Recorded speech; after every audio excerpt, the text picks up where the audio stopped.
Hello, and welcome back to The Last Door. This time we are doing Season 2, Spooky Mask Brigade.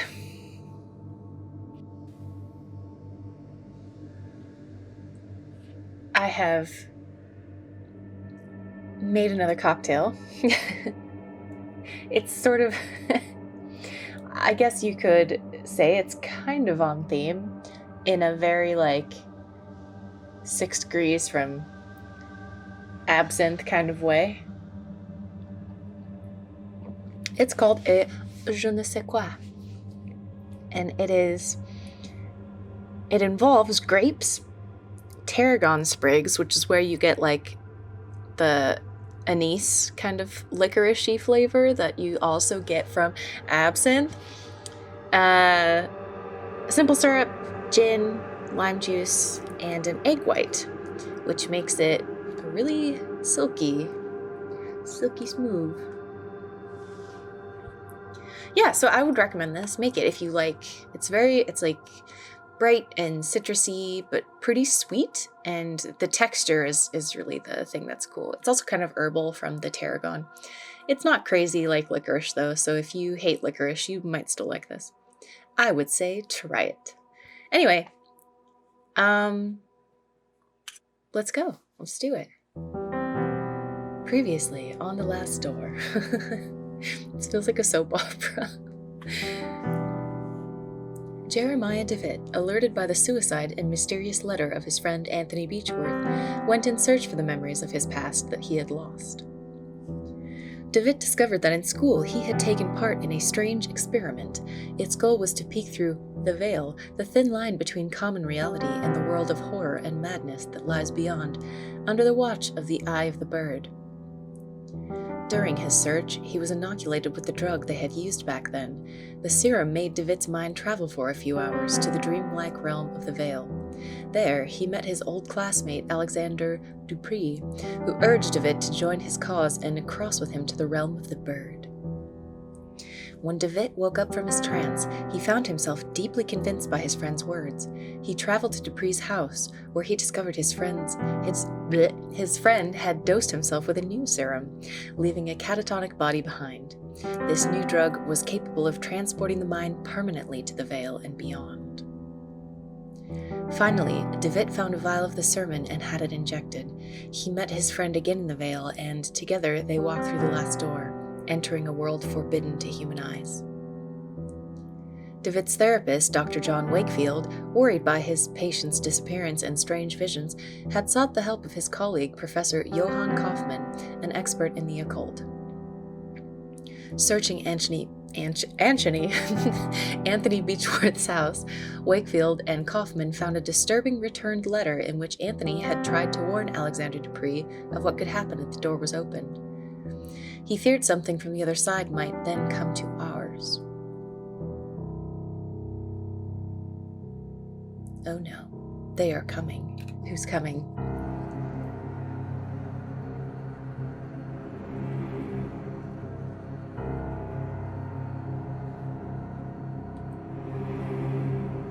Oh, we're in control. I don't know if we want to step outside of the circle. Is this a salt circle?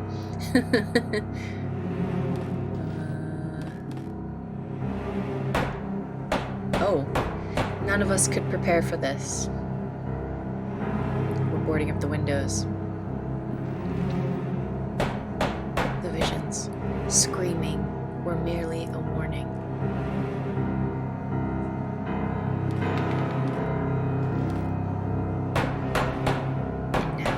Too late. I'm not done yet.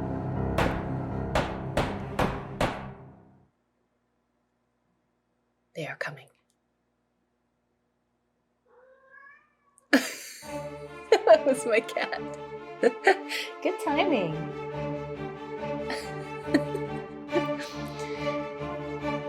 And roll credits.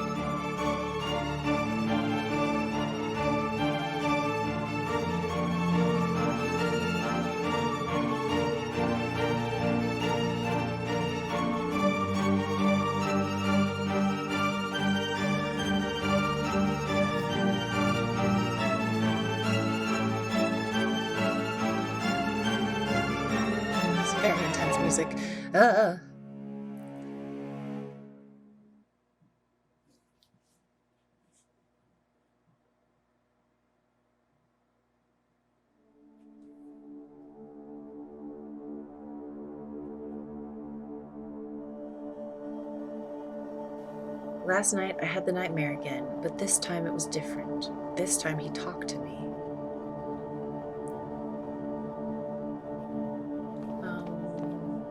Who are we playing as? It was the same unknown street, void of any sound and life.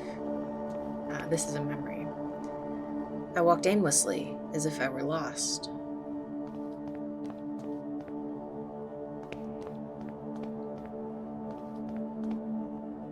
Then I could hear it, the broken tromping on the wet cobblestones, the familiar sound of approaching, limping footsteps.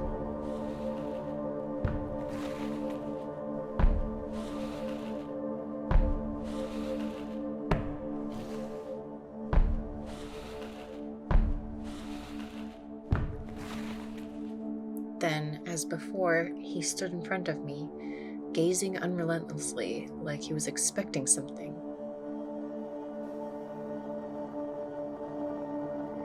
This time he spoke.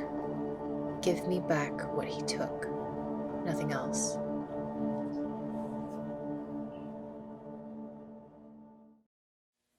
Give me back what he took.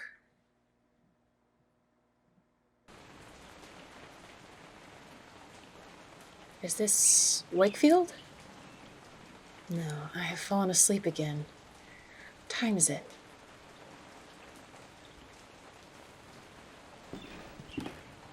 Dawn already. It is time. For what? What is it time for?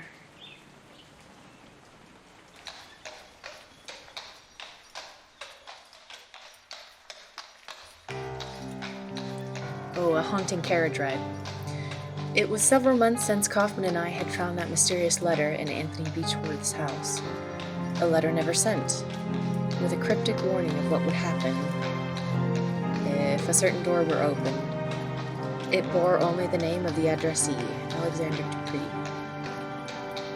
We felt sure Dupree was key to finding my patient friend, Jeremiah DeVitt, who had disappeared in such strange circumstances. Troubled by the death of his friend Anthony, DeVitt had visited the school of his childhood and had never been seen again. Kaufman soon conveyed to me his deep concerns and warned that I should conduct any investigations with the utmost discretion. He pursued his own research, though his thoughts and methods remained secret. In his last letter, he requested that I visit East Hill Lunatic Asylum in London. There were reasons to believe that Alexander Dupree had been institutionalized there for many years. I was asked to confirm this hypothesis and, if it proved correct, to gather whatever other information might arise.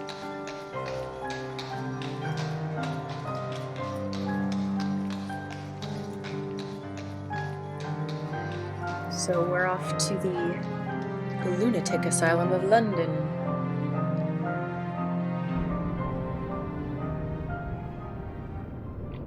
East Hill. Oh, do we get to fast travel to different places now? Season 2, Episode 1, The Playwright. So, okay. This is East Hill Lunatic Asylum. I hope I can find information on Alexander Dupree here.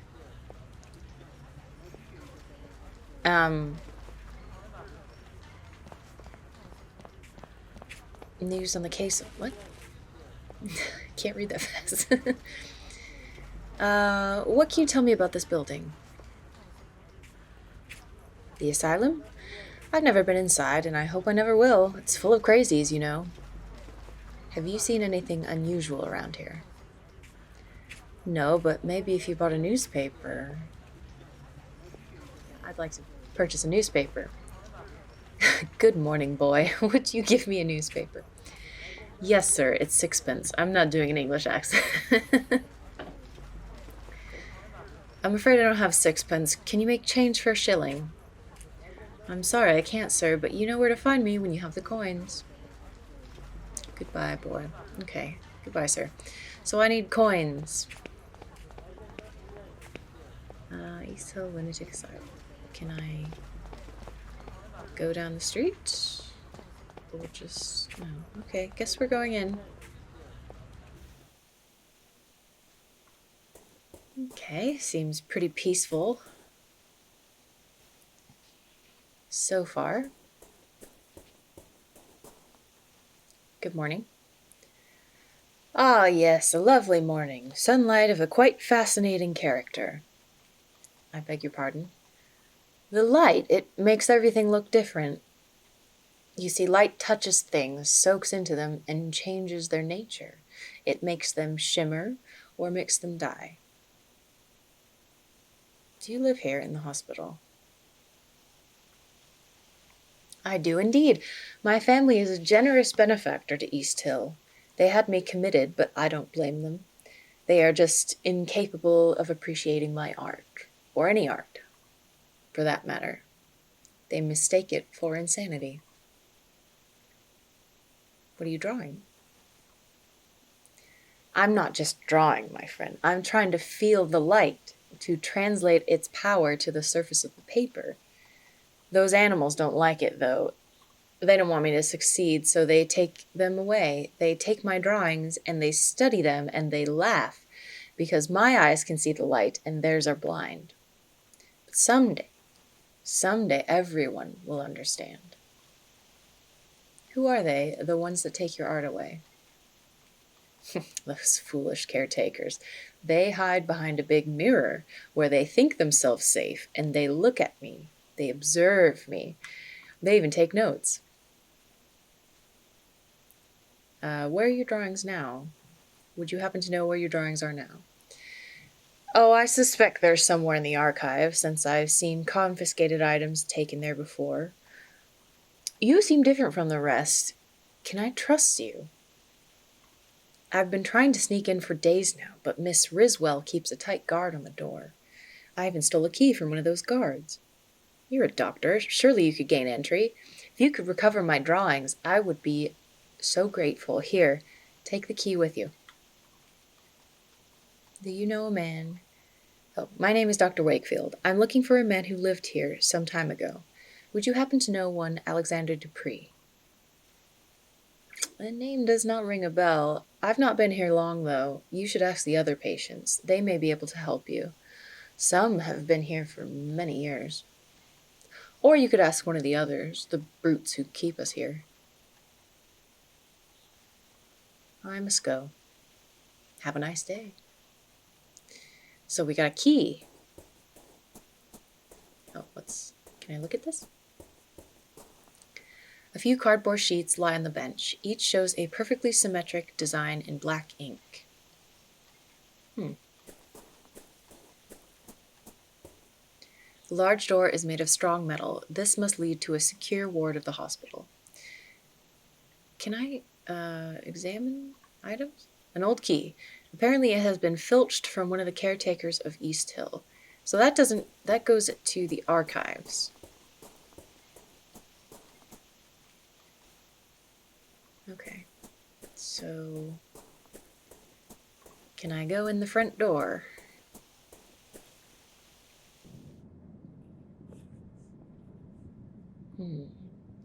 An oil picture portraying Gov'na, patron saint of the psychiatrists, but also of those who suffer neurological disorders and victims of incest.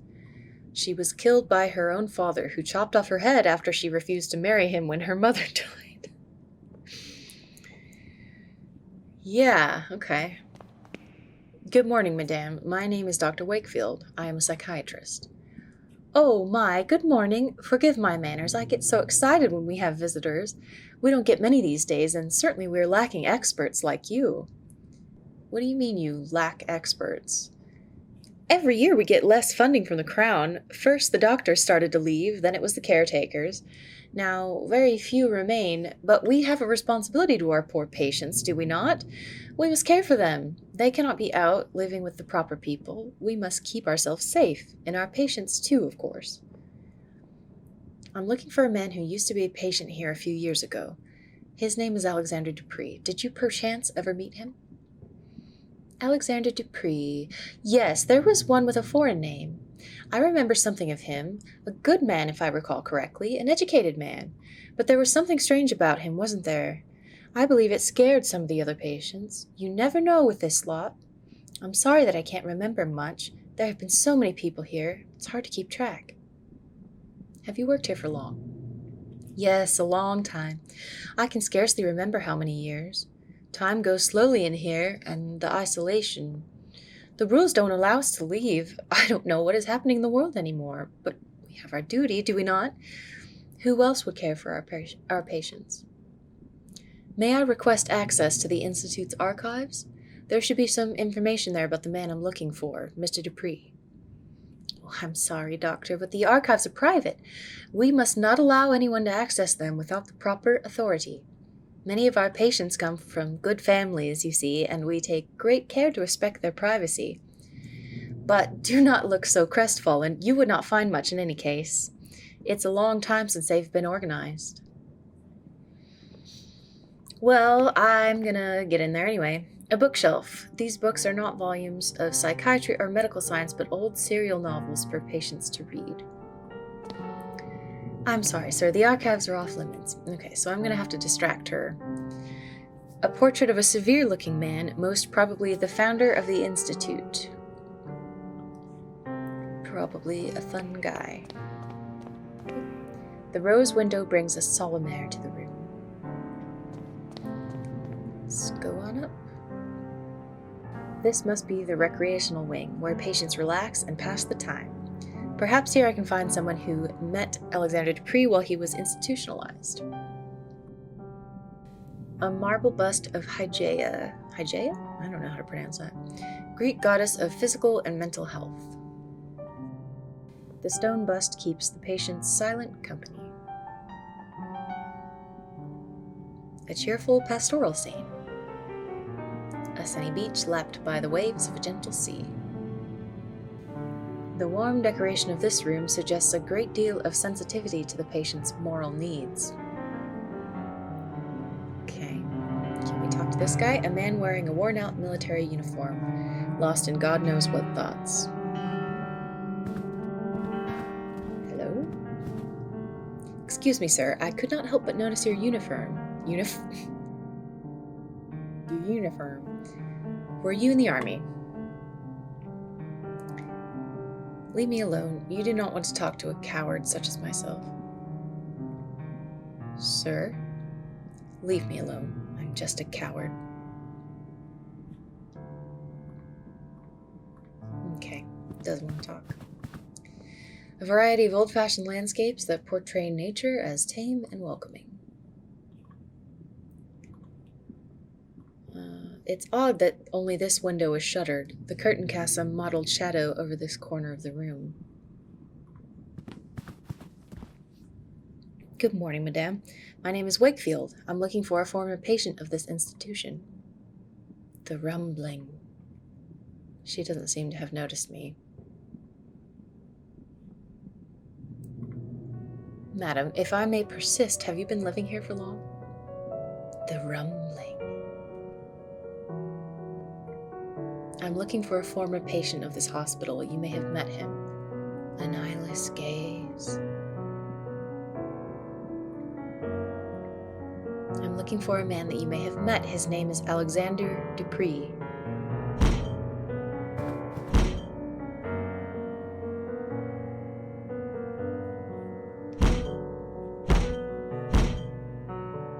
What a strong reaction upon hearing Mr. Dupree's name. She must have at least met him. How can I get her to talk to me? Good morning. I'm a psychiatrist, Dr. Wakefield. Quite an impressive institution you have here. Can I ask for your assistance? I'm looking for a former patient of this institution. His name is Dupree. Oh, I'm sorry, sir. I've never heard that name before. Maybe one of your senior colleagues could know something about this former patient? Well, you could ask Miss Riswell in the entrance hall. She has been here for years, maybe for too long. You know we caretakers live here with the patients, and we are not allowed to leave the asylum's premises. This life can get to you if you don't take proper care. I try to keep as much distance as possible from the lunatics. The asylum is quite big, but I can't help noticing there aren't many patients around. Well, apart from those in the isolation ward, it is true that there are not many patients at present, but there are even fewer of us caretakers now. We are only 3 for the whole hospital. For what I've been told, in the old times, the income was enough to provide for everything we needed. A complete staff, proper accommodation for the patients, and the best doctors. But as the newer, bigger regional asylums were built, the Crown's support was gradually withdrawn from East Hill. Soon everyone started leaving, and this is what remains. Well, thank you. In any case, we'll leave you to work in peace. Okay, what's in here?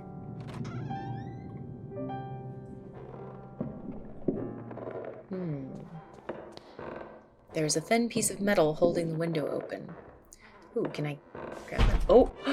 Whoa, what? Piece of... What the fuck? A glass jar full of a transparent liquid that may or may not be water. There's a coin resting at the bottom. Okay. Now I have a coin and a piece of metal. This was... What just happened? Looks like a therapy log. Oh my god, okay. Edward Roan, 27, acute dementia. September 25th, 1891. Mr. Roan's condition has degenerated since the last session. He is restless, as if the morphine has no effect on him. For the last week he has been obsessive, troubled for reasons unknown. September 25th, 1891. The patient's dosage has been doubled to no effect. September 29th, 1891. Dr. Dr. Woodall has been attacked and bitten in the face. 4 men were needed to subdue the patient, Mr. Roan. 3 markings were found on his body upon examination. Self-harm is a possible cause. October 3rd, 1891.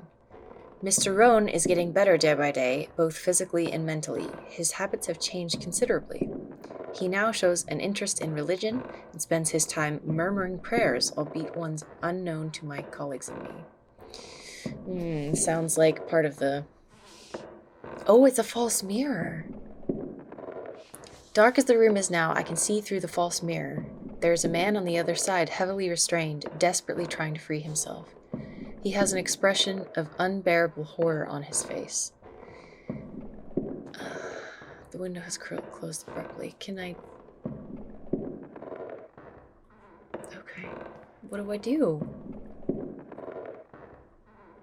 Can I... Do you want a coin? It looks like a very expensive mirror. I would rather not scratch it with a coin. Okay, then. Well, that's messed up. Does she want a coin? Doubt she would be very interested in this. What about you? Do you want a coin? I'd rather not bother him with trivial matters. What about a piece of metal? That's not trivial. Apparently it is.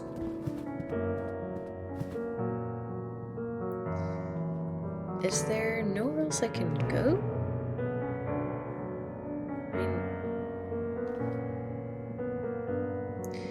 Our work here takes a great deal of discipline, Dr. Wakefield, as I'm sure you appreciate. It is rewarding in itself, but oh, I do wish I had something to occupy my mind more, to help me pass the time. How that would ease my burden. I shall not bother you then. Do you want to look at a coin? She looks busy. I thought she wasn't busy, and that was the problem. Oh, I have a coin, though. Now I can buy a newspaper and talk to the boy.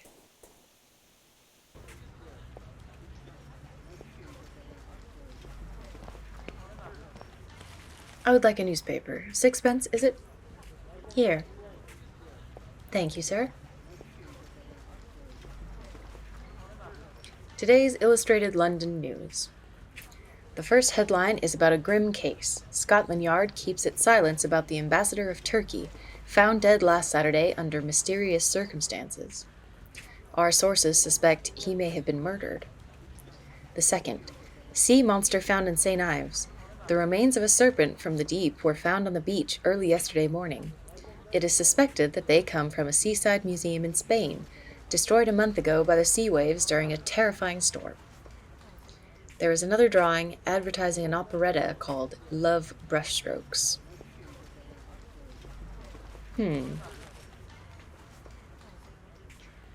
About the asylum.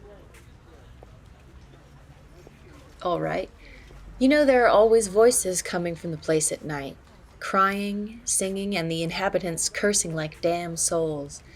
That's the usual. This night was different. It was all silent. I tell you, not a single noise in the whole street. I looked at the madhouse and saw all of the windows black, no lights. Everybody asleep in that place. Now that's strange. Then I heard it. It was a scream like no other I've ever heard. Not of a man or a woman, but of a devil from hell.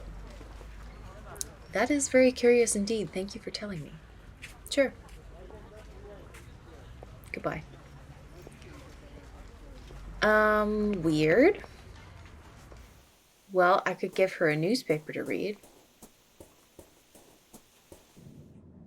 Do you want a newspaper?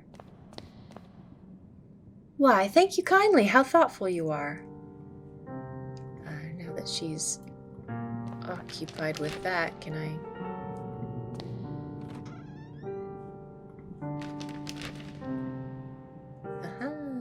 Here we are in the archives. This is the hospital archive, where a record of each patient must be stored. If Mr. Dupree was really committed at East Hill, his file should be here somewhere. Portrait of a restrained patient surrounded by caretakers and a doctor. It has been a long time since this desk was last used. It's covered in discarded papers and pens and a noticeable layer of dust. The drawers are all locked. Shit. This cabinet contains many documents detailing the treatment of patients, ranging from 2 decades ago to last year.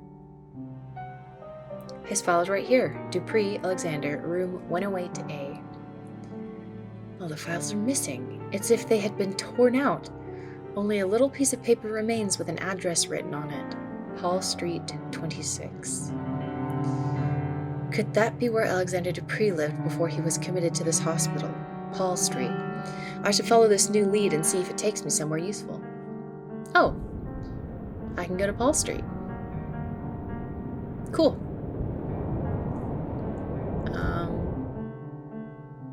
Let's finish looking around in here, though. Let's see. All the dates of this cabinet are prior to 1870. Okay. What's this? A metal locker. A small sign reads seized objects. Oh, this is what...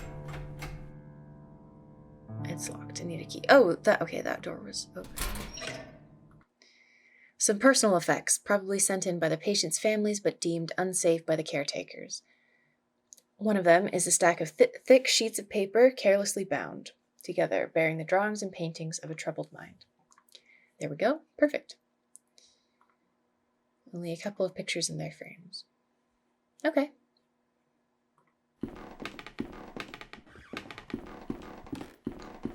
So we can go give that guy his pictures and also go to Paul Street and see if there is any leads on Alexander over there.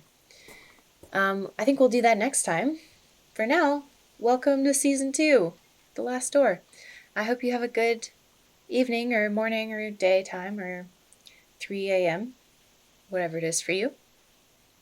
Thanks for joining. Hope you had fun. Bye!